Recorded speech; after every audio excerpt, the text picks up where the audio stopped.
안녕하세요. 네, 오늘도 창세기 말씀으로 하나님 은혜 나누겠습니다. 오늘 말씀 본문은 창세기 24장 10절에서 27절입니다. 이 본문으로 은혜로 인도받은 결혼이란 제목으로 말씀 나누겠습니다. 아브라함의 종은 이삭의 아내를 구하러 아브라함의 고향으로 찾아갑니다. 10마리의 낙타를 데리고 가지요. 그는 아브라함의 친동생 라울이 사는 성에 도착합니다. 그는 여인들이 물을 기르러 나오는 때에 우물 곁에서 쉬고 있었습니다. 그는 신부감을 기다리고 있었습니다. 그는 기도합니다. 그는 하나님의 은총을 구하는 기도를 합니다. 이삭의 아내를 구하러 온 일이 잘 되게 해달라고 기도하고 있는 것입니다. 이 결혼을 하나님의 은총으로, 하나님의 은혜로 인도받으려고 기도하고 있었습니다. 그는 그가 이삭의 아내를 알아볼 수 있도록 해달라고 기도하고 있습니다. 그래서 그는 물길로 나온 여자 중에 자신이 물을 요구하면 자신에게도 물을 주고 낙타에게까지 물을 주는 여자가 바로 이삭의 아내로 알겠다고 기도하고 있습니다. 우리는 신랑 신부감의 조건을 구체적으로 기도할 수 있습니다. 다른 것으로 신부감을 알아보기 어려웠던 아브라함의 종의 이런 구체적인 기도는 그에게는 최선이었을 것입니다. 그가 생각하기에 하나님의 은혜를 볼 수 있는 최선의 조건이었을 것입니다. 우리는 하나님의 은혜를 볼 수 있는 각자의 최선의 조건을 가지고 하나님께 기도할 수 있어야 됩니다. 다른 사람들이 구하는 조건들은 참고가 될 수 있지만 우리는 자신의 조건을 가지고 기도해야 됩니다. 그 조건의 핵심은 바로 하나님의 은혜를 확인할 수 있는 조건이어야 합니다. 그가 기도를 미처 마치기 전에 리브가라는 여자가 우물에 나타났습니다. 그는 바로 아브라함의 동생 라울의 손녀딸이었습니다. 리브가는 이방 여인이 아닌 바로 아브라함의 가까운 친척이었습니다. 이삭의 배필로 너무나 적합한 여자인 것입니다. 하나님은 이렇게 리브가를 준비시켜 주신 것입니다.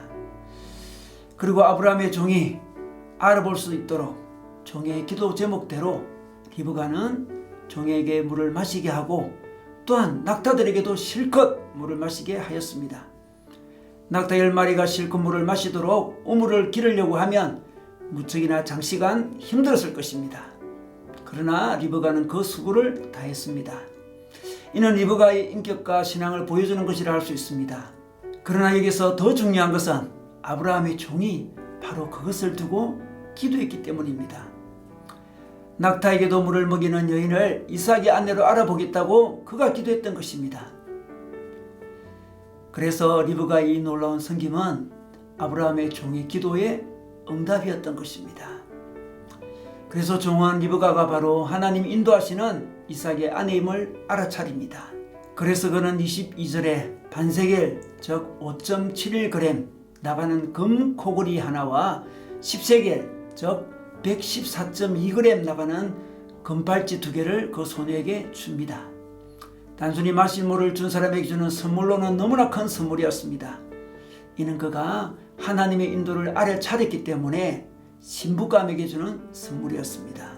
그는 확인차 그 여자에게 묻습니다. 아가씨는 유대계 따님이시오. 그때 그 리브가는 라울의 손녀딸임을 밝힙니다. 바로 그때 아브라함의 종은 너무나 감사해서 머리를 숙여서 주님께 경배합니다. 그리고 찬양합니다. 이는 바로 하나님의 인도를 찬양하는 것입니다. 하나님께서 주인의 바로 아브라함의 동생 집으로 무사 인도해 주신 것을, 신부감을 구해 주신 것을 감사하고 있는 것입니다. 그는 하나님의 인자와 하나님의 성실을 찬양하고 있습니다. 하나님의 은혜를 찬양하고 있습니다.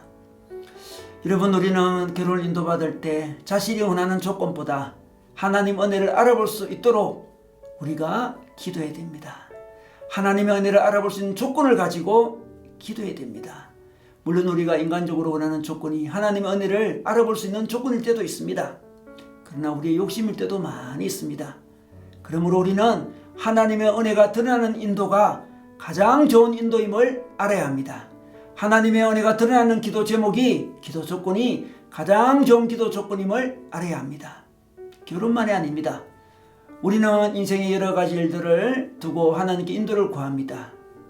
그때 우리는 우리가 원하는 조건보다 먼저 하나님의 은혜를 알아볼 수 있는 조건을 가지고 기도해야 됩니다.